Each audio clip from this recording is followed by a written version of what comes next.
Salamo fahina ambin'ny folo. Mikitana nataon'i Davida.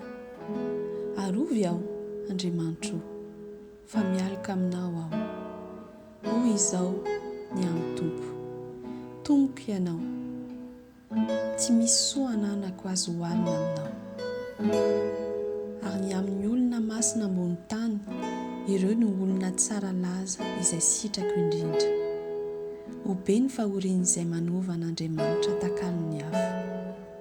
Tsy mba hanatitra ny fanatitra ahidiny aho, ary tsy mba ho tonon'olotro ny anarany.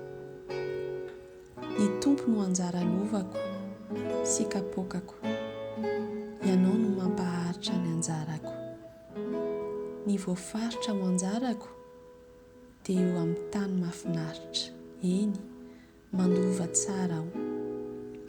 Misaotra ny Tompo izay manome saina aho, ary na amin'ny alina aza dia mananatra ny foko.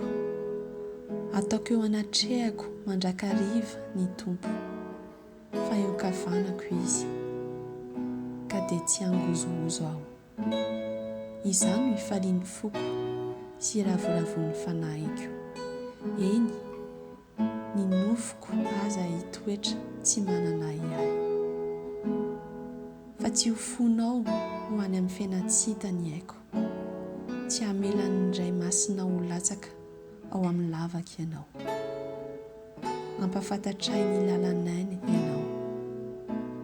Fa avokisampifaliana no eo anatrehanao, ary fafinaretana eo an-tananao ankavanana mandrakizay.